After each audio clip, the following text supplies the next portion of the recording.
the holy pineapple. Please accept it as your new lord, for it will guide us into the light of deliciousness. We shall now pray to the pineapple.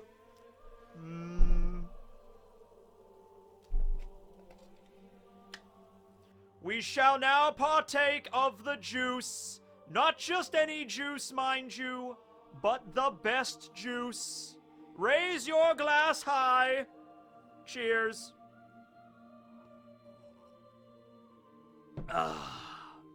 We shall now recite the holy hymn. I can keep on going if I'm sipping on that pineapple juice. This concludes today's service. Shit.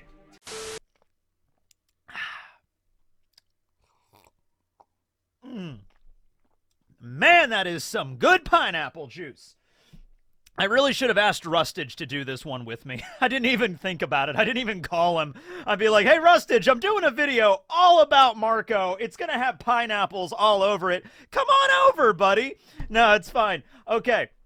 So, I have, basically this thing I do where I'm, like, looking at a character in One Piece, right? And I'm thinking, all right, depending on what that character does in a particular arc, I'll be like, I'll make a video about that character at the end of said arc, okay? Don't want to make a video too early because then Oda could release a chapter that could be, like, all about that character, right? Okay.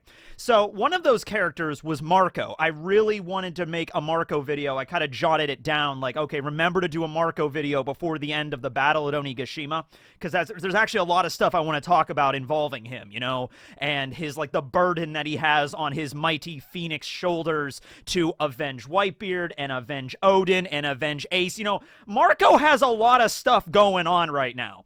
You know, it's crazy, and we're going to get into it today. And I was just kind of waiting to see what Oda was going to do, and it became very clear that, yeah, Marco definitely had a part to play in this battle, and he played it, but then after that, it was pretty much just him being a secondary character. He was just there in the background, and of course, it's the Straw Hats, and it's those, like, the members of the new generation that are going to defeat Kaido and his crew. Marco was there as an ally, as a representative from Whitebeard's crew, the former generation, to sort of, like, pass the torch. Very apropos for Marco, given the fact that he has the power of Phoenix Flames, you know?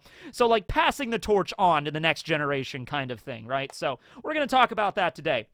So, I'm assuming Oda's not going to do anything more with Marco in this arc. I mean, I say that now. The next chapter could be all about Marco, right? It's like, okay, Luffy falls out of the sky, Marco catches him. He's like, are you all right, Straw Hat? And he's like, I'm good. He's like, okay, you've defeated Kaito, and you've avenged Odin, and you've made Whitebeard proud, and Ace is happy, and, you know, Luffy's like, okay, that's great, talking pineapple, that's awesome. And he's like, okay. And then the rest of the chapter is just Marco's flashback. Maybe we'll see that. I don't know. Luffy is falling out of the sky right now. Somebody should probably catch him. You know, there's only a few people that can fly, so maybe Marco will. That would actually be really interesting. But no, okay. So let's look at just Marco's life really quick, because we've learned a lot about him. You know, there was a lot of other things focused on in Wano, but we also found out a lot about the Whitebeard crew and the Roger crew, as a matter of fact, during Odin's flashback, okay? So a couple things we learned about Marco. Number one, he was an apprentice pirate on Whitebeard's ship 30 years ago. So when Whitebeard's ship first washed ashore at Wano, Marco was there, Whitey Bay was there, and she referred to Marco as an apprentice, okay? And I think he was around 15 years old at that time, all right? Now, he already had the power of the Phoenix Fruit. We see it during Odin's flashback after he joins, and they're running around to various islands. We see Marco flying around in his Phoenix form, okay? So he had the fruit at a young age, right? So that means Marco started as an apprentice on Whitebeard's ship, and he ended as the first mate, as the vice captain, essentially, the person in charge of the first division, the right-hand man to Whitebeard, Edward Newgate, the strongest man on Earth himself, okay? That's a hell of a promotion, and you know Marco deserved every bit of that. He earned his stripes, okay? He joined, I imagine he's an orphan, just because, like, most pirates are orphans. Roger was probably an orphan. Shanks was an orphan, most likely. Buggy was probably an orphan. orphan, and, these really strong pirate crews are just like, hey, you're an orphan? Join our pirate crew. It's like, Blackbeard was an orphan. So I'm assuming Marco probably was as well. So Marco joined up, and, maybe he ate the phoenix fruit before he joined. Maybe he did after he joined. Could have been a situation with Shanks and Buggy where they joined up with Roger when they were already on his crew when they were like 9 years old. So it might have been like several years before that they were actually recruited, right? Or whatever, how that goes. Actually, something interesting with that is when Odin and Toki had Momonosuke and Hiyori, and Roger and Rayleigh were like holding them as babies, Roger said something like, wow, it's been a while since we've held a baby, huh, Rayleigh? And Rayleigh's like, ah, yes, it does take me back. That actually makes me wonder, Shanks was born in the West, but what if, did Roger steal a baby? Were they talking about Shanks and Buggy? Were they, because I don't think Shanks, okay, Shanks was from the West, Buggy was confirmed to be from the Grand Line, but it could still work. They could have just been like members of Roger's crew ever since they were children, ever since they were born, and then they, Roger just raised them both, and then there you go. I mean, that actually kind of makes a lot of sense. But anyway, I don't think that was the case with Marco. But certainly he's been on the crew for a very, very long time, all right? The fact that he was an apprentice pirate when he was a teenager makes me think he joined up not long before Wano, before they washed ashore at Wano, maybe a few years prior to that, okay? So anyway, yeah, he started out there. He was present during that 3-day battle between Roger and Whitebeard that, like, shaked the entire area. Marco even tried to go up against Rayleigh there. So, that takes some, like, bravery on Marco's part. He's just like, he's a teenager at this point. He's just like, oh, I'm going to take down the vice captain of the Roger Pirates. That guy over there with the scar and the glasses and the sword. I hear he doesn't even have a devil fruit power. I'm a damn mythical zone. I'm a phoenix, for God's sake. I'm going to take him down. Rayleigh, like, stops his attack with, like, a single finger. And he's like, all right, hold on now. And Rayleigh's not going to kill Marco in that instant, but he's like, all right, I'm gonna teach you a lesson here about maybe biting off more than you can chew. So, yeah. There was a fight there, though, between Rayleigh and Marco, right? So we get a little bit of that in the flashback, and the important thing to understand is how long Marco was on that crew, and most likely, just like a lot of the other members on Whitebeard's ship, of course, they were family, but you gotta look at it like this, okay? If Marco was on Whitebeard's ship ever since he was a kid, all the way up to when he was in his 40s, Whitebeard was not just a father figure to Marco. Whitebeard was Marco's dad for all intents and purposes, right? Maybe Marco was an orphan. Maybe he was somewhere else in the world. Maybe he did have a family at some point. Maybe they died. Maybe they got killed by pirates. I don't know. But for his, growing up, it was Whitebeard that was his dad. I say this because there's like other crewmates that are a lot older than Marco that joined up, that might have already been in their 20s and 30s that called Whitebeard Pops out of respect, but they also had like other parents. When it came to like even Roger's crew with Shanks and Buggy, Roger was basically their father, okay? And the same thing is with Whitebeard and Marco, okay? That was his dad, all right? So Marco, I mean, like, think of all the memories there. I mean, I can't go over everything, and there's a lot of stuff that we have no idea, but I just want you to imagine growing up on the Moby Dick with Whitebeard as your dad. That's the person you look up to. That's the person you aspire to be. You want to be useful to the crew. You want to be useful to all the other family members there and, like, live up to the legacy of the Whitebeard Pirates and the Whitebeard name and all that kind of stuff, right? And so he does, and he works his way throughout the years. He becomes a doctor, which I don't think is just because he has the power of the phoenix fruit. I think he also does have some medical, specialty, like he did train in it. Maybe Whitebeard sent Marco away to medical school for a couple of years, It's just a Whitebeard's like, all right, Marco, here's your birthday present, when Marco turned 18 or whatever. And, Marco's like, oh, gee, Pops, what is this? He's like, I paid your tuition. Now go to school. He's like, Pops, I don't want to hear it, all right? I don't want to hear any thanks. You go to school, you be a doctor, you come back here in 4 years, all right? He's like, okay, Dad, I will. And then Marco went off, went to the One Piece equivalent of Harvard Medical School, I guess, and came back, and he's like, I'm a doctor now, Pops. He's like, all right, you're the leader of the first division. Yay! You know, I want you to picture all that. Picture, like when Marco and Whitebeard went out for his first drink. You know, it's just like, all right, you're old enough to have some grog. Actually, grog, as we learned from the Cook series, is actually pretty crappy. It was basically just water mixed with a little bit of booze to give it flavor. So ale is now here's your first drink of ale. And so, Marco and Whitebeard are there bonding, like they just had their first beer or something. They're just like, oh, thanks, Dad. It's like, I want you to imagine all those moments in Marco's life that were not expressly shown in the story, but we can infer, okay? And then the years continue to go by. They fight many a strong pirate crew. They fight the Marines, and this is a Yonko crew we're dealing with here, okay? They didn't deal with no Captain Kuros and Don Kriegs from some backwater in the East Blue, okay? The Whitebeard crew, during their heyday, when Marco was in his teens, his 20s, his 30s, they were fighting other Yonko crews like Big Mom and Kaido's ships. They were fighting Marines like Vice Admirals. They probably had run-ins with the Admirals several times before this, right? There was that scene during Marineford when when Luffy was about to get killed by Aokiji with the ice spear, Marco shows up and kicks him in the side. That is probably not the first time Aokiji and Marco had dealings with each other. You know what I mean? So this is like for years and years. So Marineford finally happens, and Whitebeard dies. So first of all, I want you to picture yourself, POV Marco really quick, okay?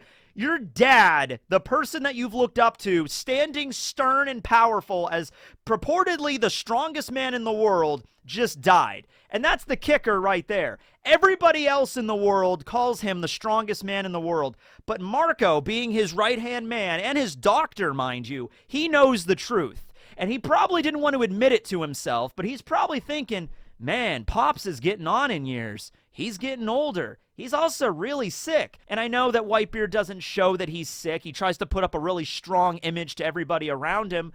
But he's not doing too well. Marco would know more than anybody that this is a chronic illness. It's not going to go away. This is probably going to be the thing that's going to kill him, all right? This is really bad. But he still stands tall as like, I am Whitebeard, And so everybody in the world is shaking in their boots. But Marco's like, yeah, go, Pops.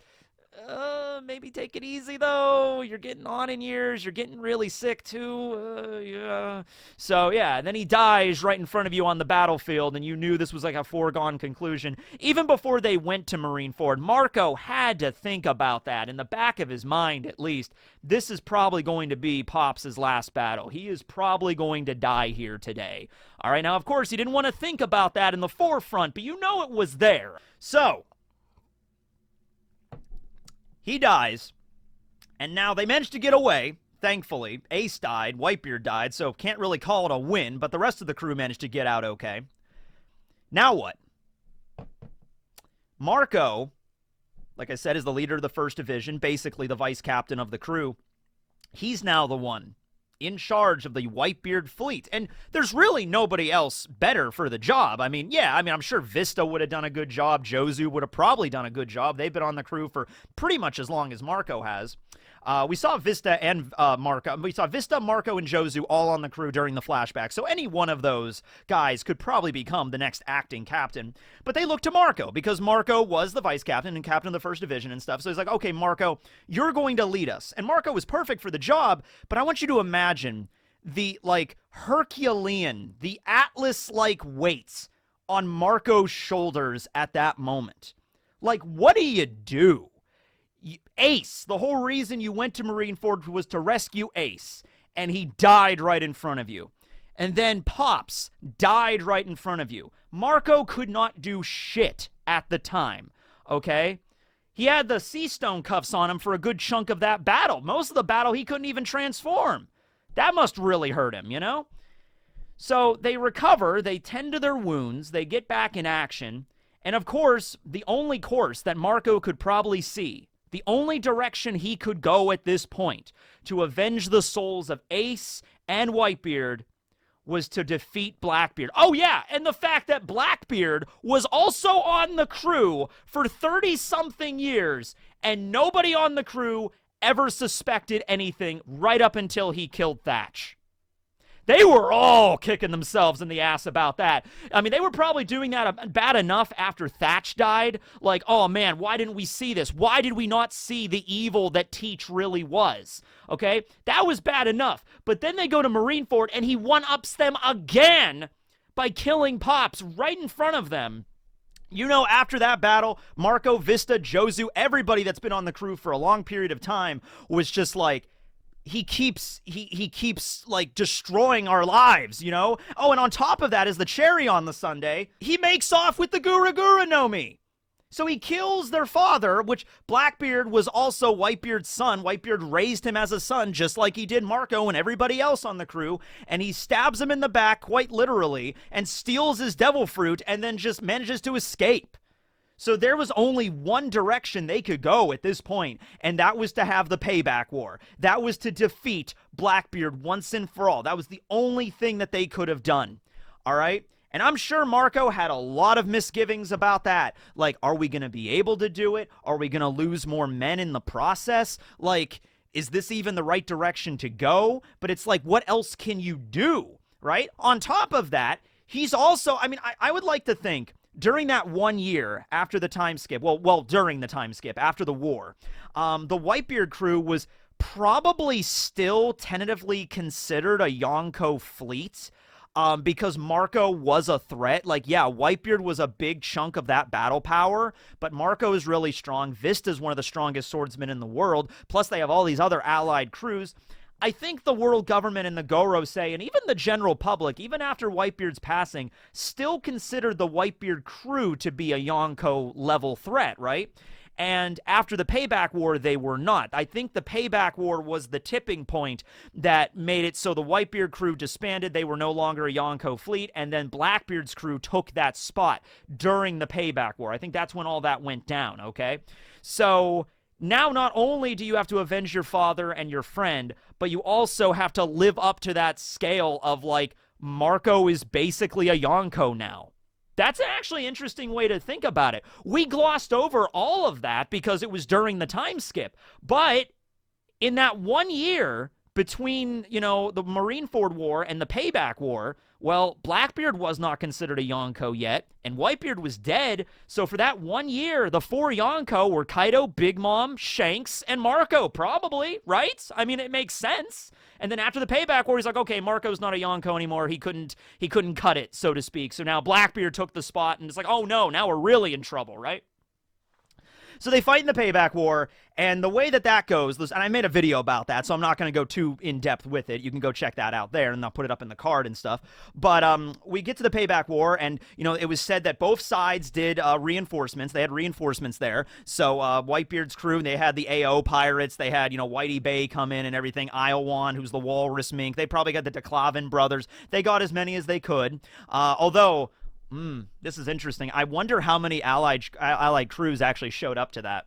Because all of them showed up at the Marineford War. All of them showed up. But I'm wondering if during the Payback War, yeah, a lot of them showed up, but maybe some of them didn't. Maybe some of them were like, hey, we lost pretty bad at Marineford, and I can't risk my crew for again. So maybe like Karma, for instance, the squid guy. Maybe Karma was like, hey, I know, Marco, you want to avenge Pops and everything, but we got really decimated at Marineford, and now you're asking like a year later for us to fight again. I know it's in Pops' memory and all that, but yeah, I don't think I can do it. I don't think I can risk my crew. It might have happened, it might have not, but I just don't see every single allied crew, the same number that showed up at Marineford, showing up at the Payback War, okay? But probably a sizable number of them did. It was also stated Blackbeard had reinforcements, so maybe that was Aokiji, maybe that was some other crews that we don't know about yet. But they all showed up, and it's very abstract how that battle went, but Blackbeard, you know, the result is clear. Blackbeard ended up winning and defeated the Whitebeard crew again. Probably resulted in a few more casualties. We don't know what happened with all of the commanders. Vista, Jozu, Marco. Marco's definitely alive. Maybe Marco's a ghost. Marco is a ghost, and he arrived at Wano, at Onigashima, to avenge the last wish of Pops. That was the power of the Phoenix Fruit. And now after he sees Kaido defeated and Odin's homeland is saved, Marco just fades. He just turns into blue fire, and he just fades into the wind. And just like, I was here to help. Now my work is done.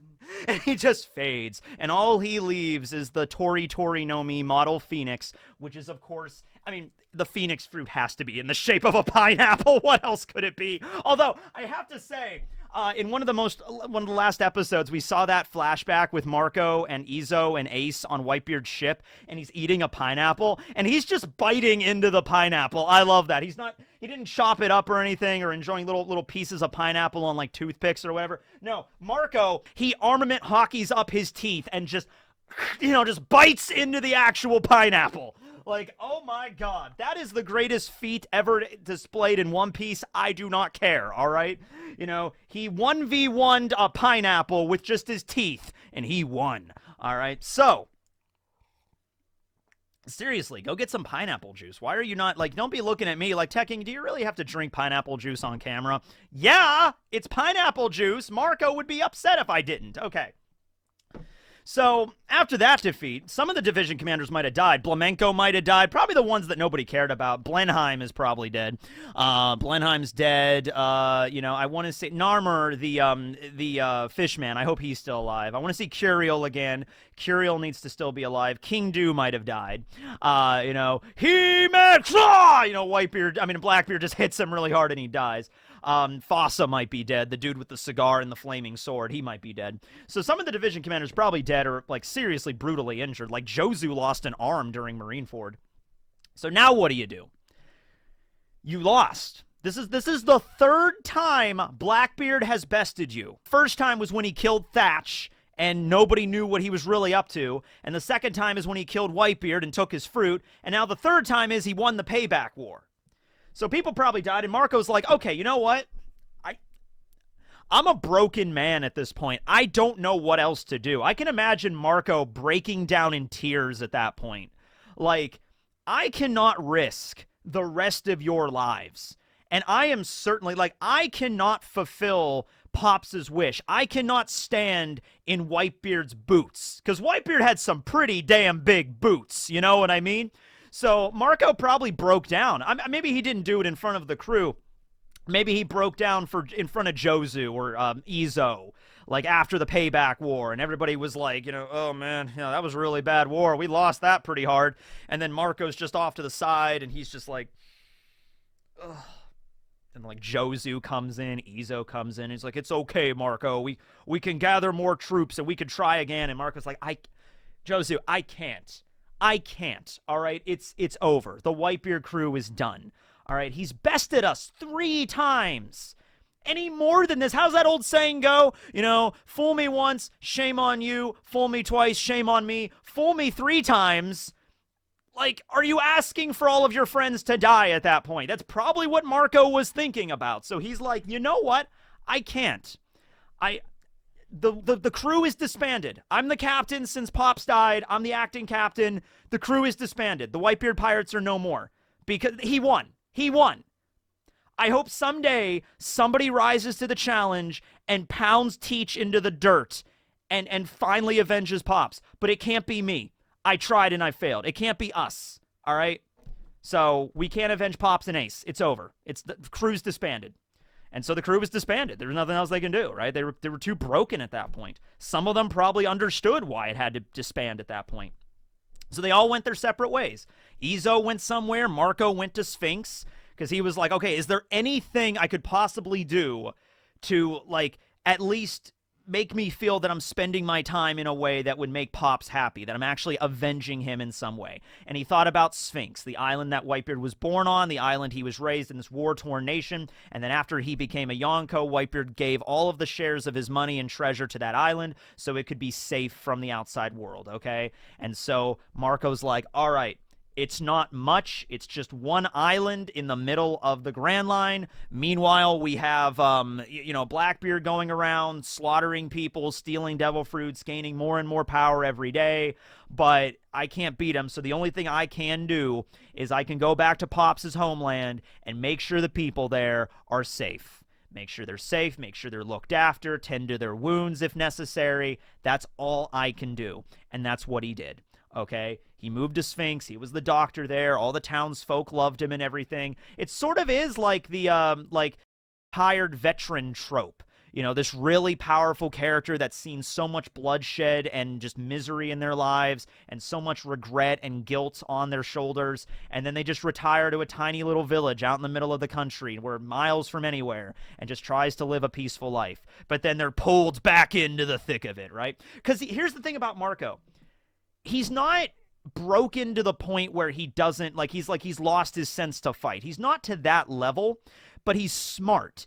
He knows that, like, okay, if we keep doing this over and over again, just trying to attack Blackbeard or whatever, we're going to lose. It didn't work the first time. It didn't work the second time. We need to back up and think of something else here. Unless there's another strategy that actually involves something different that makes me think we can actually win, I'm not going to attempt this again. You know what I mean?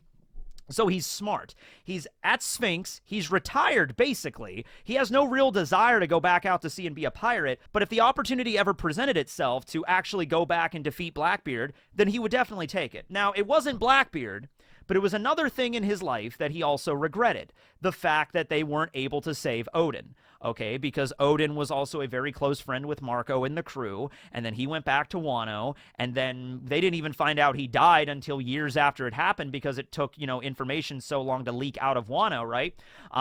Ace had the whole discussion of, like, why don't we go back there, with this whole crew? We're a Yonko crew. Everybody together, get all the division commanders, you Pops, you Marco, Izo, me. We could take out Kaido. We could finally free the land for Yamato and the children and avenge Odin's memory and everything. And the way Marco spoke about it, it still causes me a little bit of like, okay, well, what Marco says, he's like, hey, Ace, we've thought about doing this plenty of times, okay? We thought about going to Wano and launching an assault, but don't you understand what'll happen if we do that? And Ace is like, what? He's like, well, if we did that, a massive war would break out. This would literally be Whitebeard, a Yonko, going right up to Kaido's doorstep, another Yonko, and being like,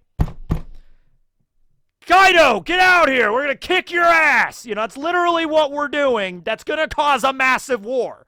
And Marco was like, if we did that, do you know how many civilians would die? And Ace is like, yeah, okay, good point. And then Ace is like, well, just let me go, Pops. And then Pops got mad at Ace and, like, bonked him on the head and stuff, right? So Ace couldn't go. And that was kind of the reason. Now, I could sort of understand that because obviously, Whitebeard doesn't want a bunch of civilians to die. But you also got to look at the condition of Wano, where there's so many people dying already. There's people dying of starvation. There's people dying every single day because of Orochi and Kaido's, policies and the, deforestation and pollution and slavery and everything like that. There's already people dying and suffering in Wano. There's already people being carted off for slavery and stuff. So, yeah, people would die. That would happen if a war like that did break out. Now, the reason it's working right now is because it's taking place in Onigashima, which is during the Fire Festival, which, of course, is separate from the rest of mainland Wano. Okay. Why didn't the Whitebeard crew just try to attack Kaido and Orochi during the Fire Festival at any of the other years that this was going on? Because Izo totally would know about the Fire Festival. He would know the traditions of Wano, and he would know 100% how this works. Discuss. I'm going to drink this juice. Good juice. Okay. It's the same plan we're doing right now. It's the same plan. It's attack during the Fire Festival when everybody's drunk and having a good time, and they're on an island which is separate from mainland Wano. Now, there would still be civilians there, just like there's civilians on Onigashima right now. And yes, they would probably get caught in the crossfire, and yeah, they would die. But I'll tell you what right now, throughout all of Onigashima during this battle that we're in the middle of the story, innocent civilians definitely died, okay? There is no way the body count is 0 for, like, the Oirons or the geishas that were in the hall, or just the random servants walking back and forth that might have been working for Kaido or Orochi, but were still, like, pretty much just, like, normal people, right? Like the person that was in charge of, like, bringing Orochi his sake cup, who has no battle ability whatsoever. Yeah, that kid is probably dead, you know what I mean? Like, so there's people that died during this battle. It's just Oda doesn't show that, but it happened, okay? There's no way the body count is 0 here. So, I'm just saying, like, that's the most minimum way you can do it. I just think, like in the years and years they had to formulate a plan here, That never came up. Izo was on the Whitebeard crew for all those years, okay? He would know about the Fire Festival. He would know it happens this point. He would know Orochi and Kaido would be there, all right? I understand Wano is isolationist and it's hard to get into, but you could sneak a spy or two in there. I think Blackbeard's already done that. And, you know, you could figure it out, and you can learn about the comings and goings of Orochi and everybody. I mean, at the end of the day, the reason they probably didn't do it is because maybe at the end of the day, maybe they knew about the prophecy, like maybe Izo knew about the prophecy or something, and he's like, well, let's wait for the promise day. Let's wait for the 20 years that Toki spoke about. I have faith in her. Maybe that's the best time for us to do an assault. And hey, let's say Whitebeard never died. Let's say Ace was never captured. Let's say that never happened, and Ace and Whitebeard were still on the crew. Let's just say, for all intents and purposes, to make this simpler, let's just say Blackbeard never existed, okay? But, you know, Kaido still did everything with Wano and Orochi, and, you know, like, Odin still died and everything like that. And so Marineford never happened, Blackbeard never existed, Whitebeard, Ace, they're all on the crew, they're all still alive. Then the 20 years happened. Then Kinemon and Raizo and Kanjuro, they jump through time and they land. I think at that point, you would have the moment where the Whitebeard crew and Izo, they all get back together, they join up with the Scabbards, and then they do the full frontal assault for Kaido and Onigashima, and then they defeat him. I think that's a what-if scenario for you right there. But yeah, Fire Festival's held every year. So let's say they didn't find out about Odin's death until, I don't know, let's be generous and say 5 years after Odin died. So 15 years ago. You had 15 chances to launch an attack, and you didn't do it. You could have done it. I think they had the resources and the manpower to do it, but whatever. I'm just going on about that, all right? That's a discussion point. I'm not saying that they definitely could have done it, and Oda's a bad writer. I'm just saying that that's a point of discussion. Why didn't they attempt that? Okay, just let me know. I'm just thinking maybe it's probably because of the prophecy and they wanted to hold to that. All right, okay. So, I guess not 15 years completely, because the last 2 years was what Marineford happened. Whitebeard was dead anyway, so they definitely wouldn't have been able to help out there. So, here we are now at Onigashima in the present day, and Marco went with Nekomamushi and Izo to finally avenge Odin. He still needs to avenge Whitebeard and Ace. I still think that feels like that's the back of his mind. Although he is sort of avenging Ace here. He's kind of avenging Ace and Odin, but Whitebeard as well. So whatever the final battle between Blackbeard and the Straw Hats looks like, or wherever it is, I feel like Marco has to be there at that point. We could even have a moment where, like, Luffy defeats Blackbeard, and Blackbeard's on the ground, and he's like, oh, Zay, ha, ha, ha, ha. That's not too good. I was defeated by Straw Hat. Then we could have a moment where Marco appears over him. Kind of like a Vision Ultron moment where, like, Ultron is almost defeated at the end of Age of Ultron, and then he manages to escape, and then Vision's there and kind of finishes him off. We could sort of have a moment like that where Blackbeard is all beaten. All of his crew are wiped out. It's just Blackbeard by himself, and he can barely move, and he's like, oh, I gotta get out of here. And then Marco just flies down, and he's like, hey, Teach. Wow, you look rough right now, man. And he's just like, oh, Marco, hey. He's like, hey. So, Teach, was it worth it? Yeah, that's what I thought.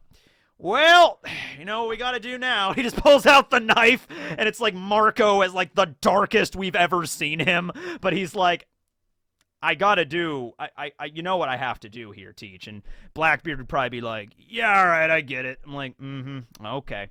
And then, yeah, that might be a dark moment I just painted for you, but you could see Marco going ahead with it, right? Oh, man, he's just like, yeah. So, perhaps, Luffy doesn't have to be the one to kill Blackbeard. That could be Marco's job. All right. But, yeah, I just wanted to talk about that little moment with Marco here. I know he's not really relevant in the story at the moment, so this video seems to be coming out of nowhere, especially with everything happening between Kaido right now and all that stuff. I get it. But I did not want to wrap up Wano without making this video on Marco, because I don't know if Oda's going to do anything else with him. I feel like he should be present during the final battle with Blackbeard and stuff, but I don't know what direction Oda's going with it. So I just wanted to make this video now in case there's never any bigger moment with him after that. But hey, he showed up, He clashed with Queen and King, two of the All-Stars, together at the same time, and he was able to fend them off. He helped Zoro get to the roof. He helped fend off the Ice Oni. So he was there purely for support. Support and just to buy the Straw Hats enough time because he knew that the Straw Hats were going to be the ones. He had utmost faith in their capability for defeating Kaido and defeating King and Queen and Jack and, the Tobi Roppo and all that stuff. He knew they could do it. He was just there to basically, it's sort of like when you play a video game and you get to the final boss and it's just like, oh man, this final boss is really tough. And then some other character shows up and it's like, oh, don't worry, I'll help you fight him, or I'll knock down his health a little bit, knocks down his health a quarter to make it easier for you or something like that,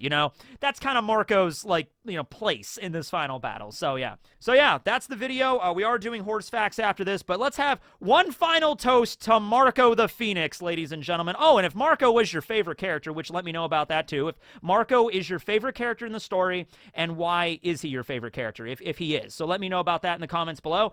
But let's raise our glasses one more time. I gave you an entire video to go get a glass of pineapple juice. If you don't have a glass at this point, it's on you. You had enough time to pause the video, run to the store, and get some. No excuses. All right, raise your glasses of pineapple juice. All right, here we go.